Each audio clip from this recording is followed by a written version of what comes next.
I'm Rob Skinner, and this is the Rob Skinner Podcast. Have you ever thought it's too late for you to do something amazing for God? Well, listen to John and Jan Oakes today share about how they started a church about 16 months ago with just themselves and one other disciple. John and Jan are in their late 60s, and they just had their inaugural service at the beginning of October and had over 200 people in attendance. Not only that, but over the last 8 months, they've baptized 10 people. Find out how they did it today on the Rob Skinner Podcast.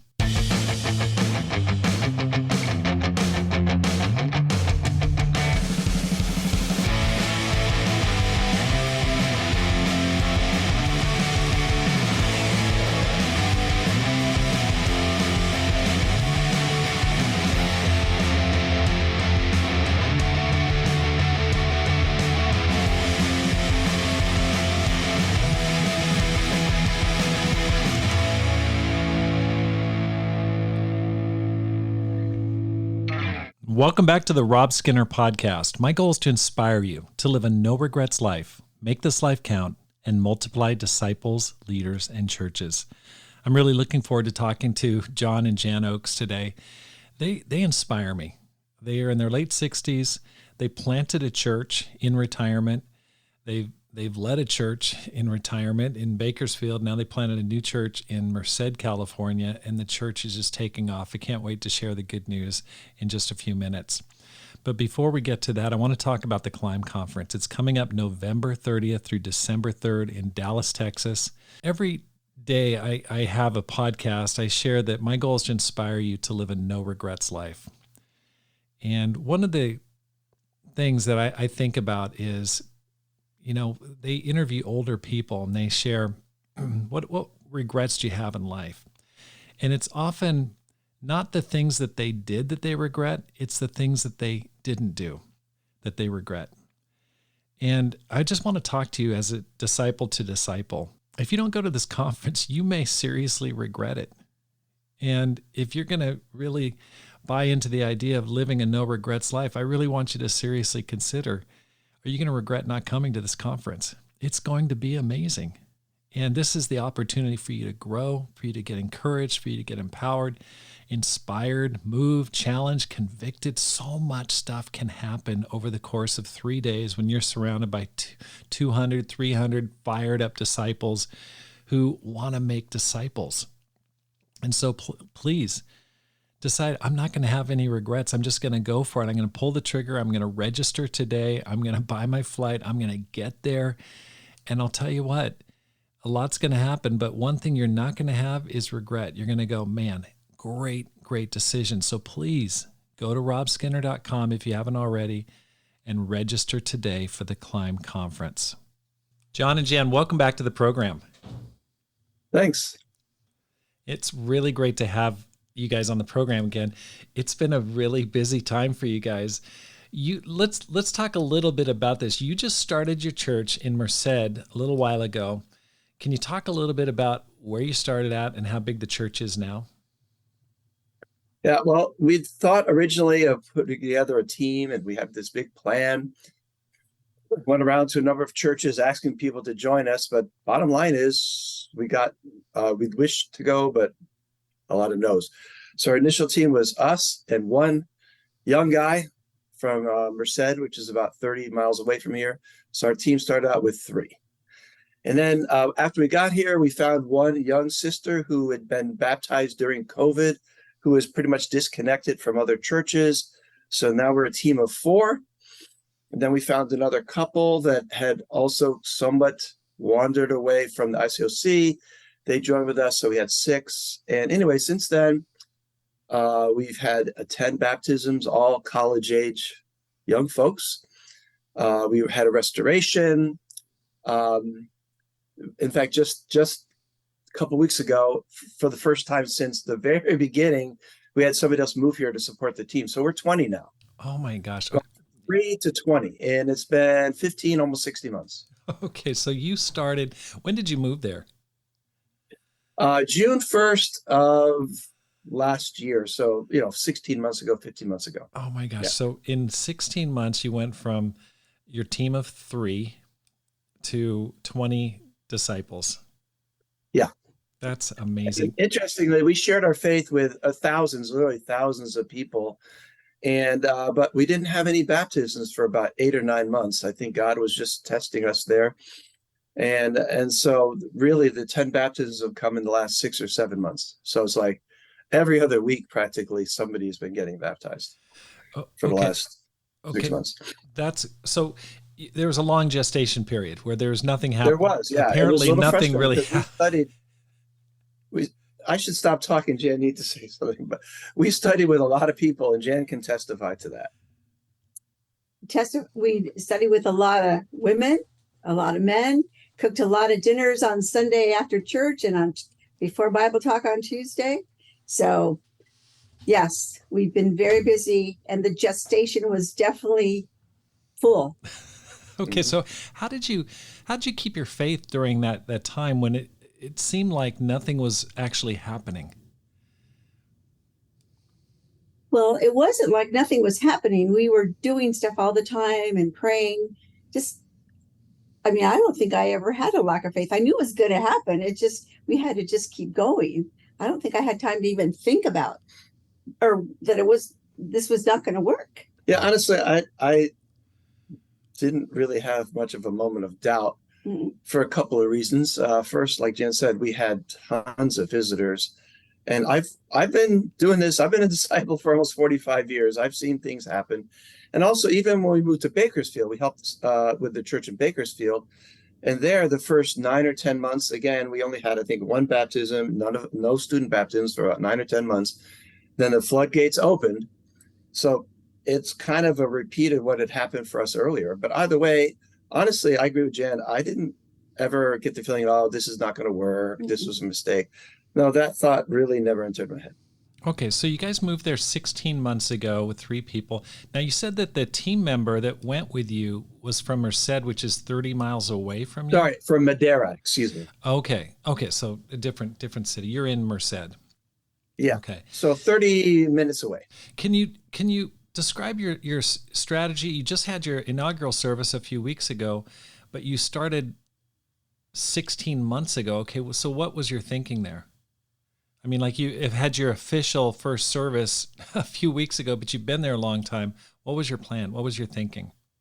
Well, actually, as you know, Rob, you're the one who suggested that we put off our inaugural service for a while, simply because, like I said to you, we had thought originally we'd develop this big team of all these disciples who've been wanting to go on mission teams.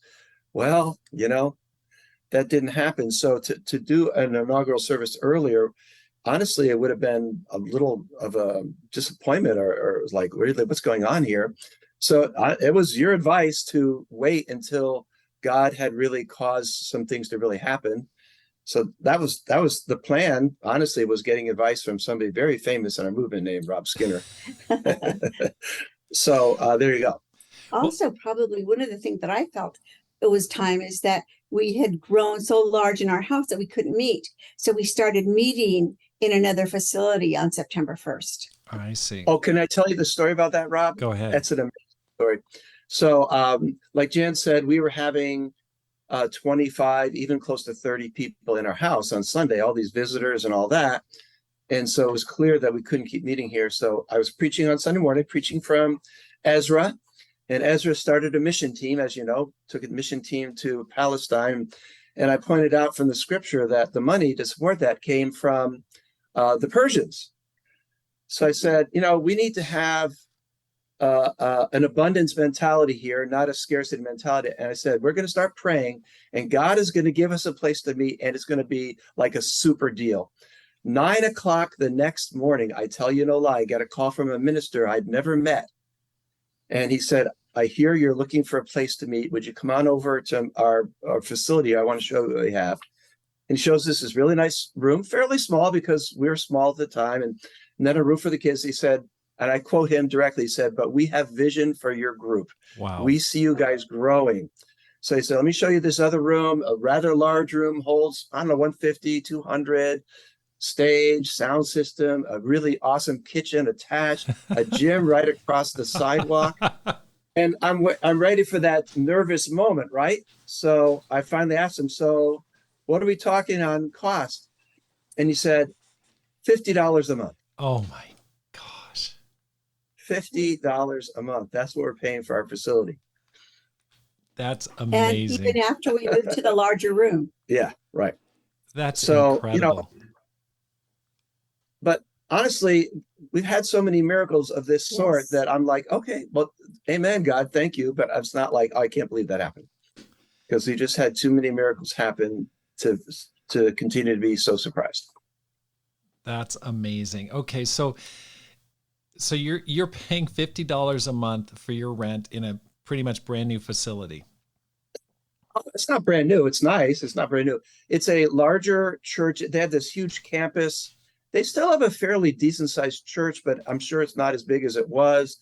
Their facility out, is larger than what they need. And so in this Christian spirit, they're trying to help other churches. So they just decided to do that for us. That's amazing. So it's new to you, but that's fantastic.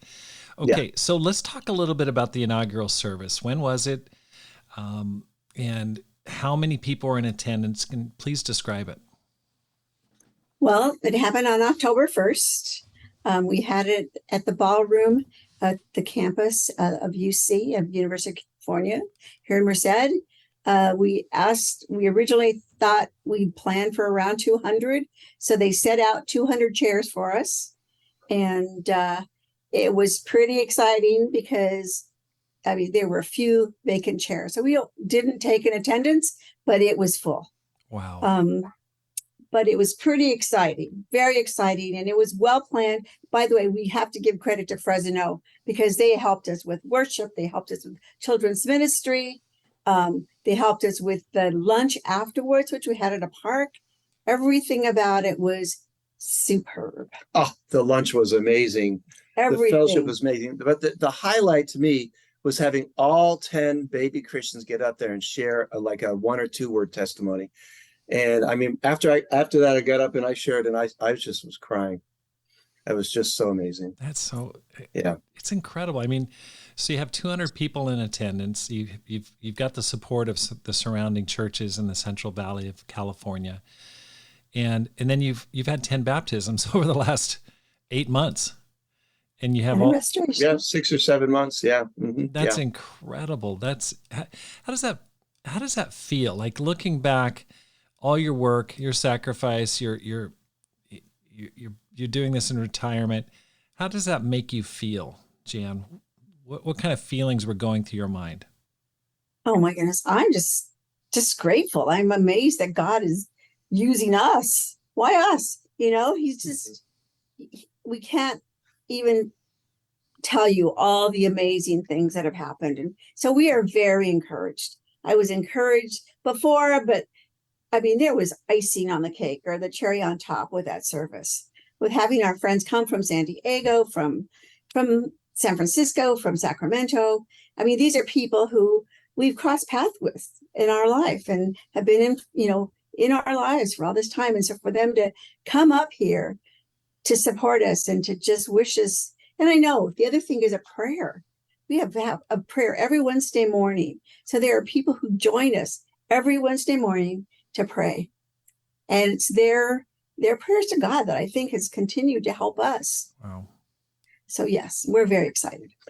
Yeah, it feels pretty fulfilling, pretty encouraging, I have to say. That's the word, yeah. Fulfilling. Everything I do gets multiplied 100 times. Well, you guys were appointed as an evangelist and women's ministry leader.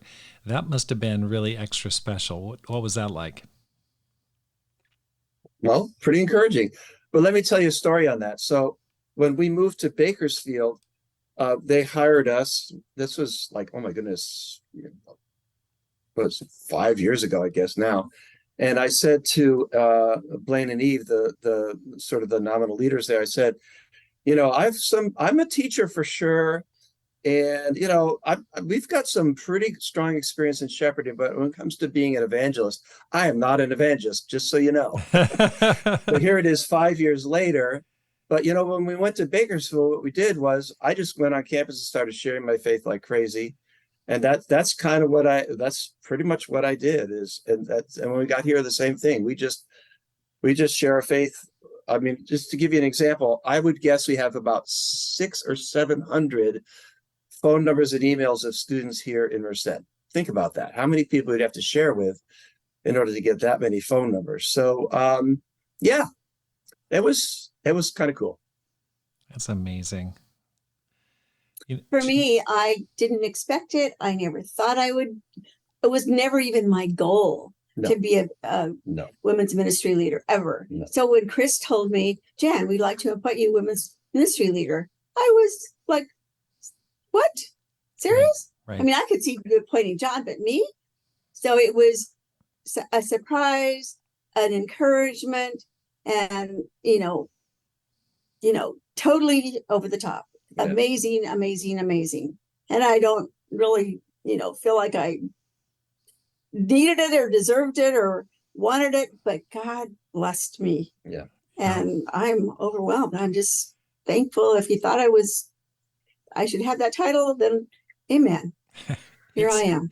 And technically, Jan's never actually worked for the church as far as being paid. So that's kind of unusual. Yeah. Yeah. Sorry. Well, it's so amazing and so inspiring, and it's the right thing to do because that's what you're doing. You're doing the work of ministry, and you're simply getting recognized for what you've already been doing. And it just makes me think how many people are out there who've been disciples for a long time. They've never considered themselves as an evangelist or a women's ministry leader, but simply by doing the work, then that's what you become. That's what gets revealed in your life. And so by planting that church, leading the Bakersfield church, you showed what's really on the inside. Really, really inspiring. John, how old are you, may I ask? Okay, I'm a guy, so you can ask me that, I guess. All right, I'm 68. 68, okay. Let's talk a little bit about your concept of retirement. Most people are thinking, hey, I'm going to kind of wind down. It seems like you guys have a different definition of retirement than most. Can you talk about that? Sure. So I was 62, I think. And there's a brother who kind of challenged me on that a little bit. And I took his advice as Paul Vasquez. And so I decided to retire early from my professor position, early than most financial advisors would have suggested probably. But I did that in order to do ministry kinds of things. I wasn't thinking of leading a church. I was thinking of doing more writing of books, podcasts, of replacing Rob Skinner by doing better podcasts than Rob Skinner. Traveling, because I've done a lot of traveling to teach and stuff like that. And then, but I've been encouraging empty nesters and those who are entering retirement for a number of years that when you hit this time, that's when you ought to be taking it to the next level. I've been saying that for a long time.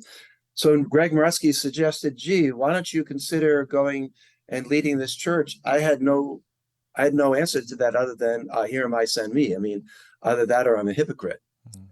So yeah, we're not slowing down. That's to say the least. I am 68 and Jan's somewhere near my age as well. And our energy level is not quite what it was, but we're still cranking. We don't plan on stopping. We don't plan on buying a nice house on the beach or going to live next door to our grandchildren, at least not anytime soon. We don't have a definite plan, but Jan and I are figuring at least 3 or 4 more years here. And then what we do next, we don't know. Wow. Well, I was thinking that retirement, would give us more time to reach out, and to go help churches. And I looked forward because we visited a lot of churches who really have asked us to come and spend 3 months or 6 months. And, there's some samples of people in South America that have done that. And that's what I figured we would do, is just go help churches somewhere. And, it helps that we're already retired, so we don't need to be paid. And so for us, this is pretty exciting. They say hang out with young people and you'll stay young. And I'm telling you, we're definitely doing that. Crazy things that are happening. You should see me out on the basketball court playing basketball with 21 and 22-year-olds. It's a little crazy. Oh my gosh. Okay, let's talk a little bit about that. Okay, you've baptized like 10 people, most of them college age. you're in a college town at UC Merced, new university. Okay. It's just like unbelievable. Like how do you overcome the mental barrier of the script that says, I'm too old, I'm unrelatable, I'm out of touch, no one's going to listen to me? I mean, tell me how you just surmounted that barrier. By faith. Well, I just know that we worked with the singles for a long time, and most of them were way younger than we were. Some of them were our age or close. But you know what? Everybody needs to eat. And you put a good meal in front of them, and they are delighted and want to come back. And so I think just having people over to your house, cooking them a meal, loving them, encouraging them, asking how you can help them. You know, they're younger, but it's like they want to learn. I mean, like we say, have some crazy sayings from the past, and they've never even heard those sayings, and so we get to teach them. We get to explain to them what those mean, what those sayings are. Yeah. I a little bit of a leg up in some ways on this because I've been a professor for the last 34 years. So where have I been is on campus, not out, sitting behind a table sharing with thousands of people, but and being a professor, it's in a weird way, it sort of kind of works because, I'll be on campus. I do tutoring in physics. I do tutoring in calculus. I give these college students even career advice, academic advice. It's in a strange way, it's somewhat almost natural for me to do that. So that's part of it. I mean, not everybody would fit the exact situation I have. To make it a little bit more natural, maybe a little bit. But anyway, so what we do is I go up on campus and we set up table, banner, canopy, and just talk to people. And he gives away candy. Yeah, give away candy. Yeah, that's true. That's awesome. And after a while, just people start hanging out. And I did have one student, at Merced College called me a creepy old man. But, other than that, I've never felt like, oh, what are you doing here? I've never felt that. That's amazing. It's amazing, really, how that doesn't really even happen. Well, I think it's such a great example of not allowing mental barriers to creep into your mind, but just saying, hey, I can be useful, I can be fruitful at any age. And so that's really, really just, to me, it's very inspiring and challenging and good. Takes away all excuses. Where do you go from here? Like, what's your next step? Like, you've got 10 young Christians running around. You got a little flock right there. You've created a lot of work for yourself. What's your vision going forward? Well, we need some mature disciples to show up here if possible. We need some people to move here. We have a goal, which is to find 2 interns with at least some campus work experience that we could hire. We even have the money, thanks to the Southwest churches. We have the money we could actually afford to hire. I say a couple, they don't have to be a couple in that sense, but we need a brother and a sister to take care of these young Christians, because at this point, I mean, I study the Bible with people, but I'm almost feeling guilty as I'm studying the Bible with all these visitors that I'm not taking care of all the young Christians, because we do follow-up studies. We're crazy about that. We flat out do follow-up studies. That's awesome. We do 10 of them with every one of them. And so we really need some help here. And that where we go from here is asking the people listening to this podcast, would some of you please consider moving to a really exciting place? And by the way, the housing by Southwest standards is quite cheap here. You can move here. You can afford it. We do have a couple of singles that are talking about moving here fairly soon. So primarily what we need is young in their 20s or very early 30s, campus ministry, intern people, and then at least a couple of more mature couples. That's awesome. So that's where we go from here, locally here in Merced, because I see the church growing to 30 and 40 and 60 and beyond. But our ability, Jan and I, with almost no other mature disciples at all, we're going to run into a limit at some point, probably. Although, who knows? God can do whatever. Right. We know people went to Russia, and whatever, 8 of them went. Next thing you know, they have a church of 500. So who knows? But wow. Well, if you're not busy enough, you've also just published a book. Can you talk a little bit about that?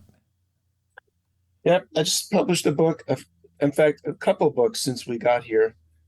I finished my church history as a 4-volume set on church history that was published, I don't know, about 9 months ago, but just a couple weeks ago, a book. It's called True, Right, Better, A Defense of the Christian Worldview.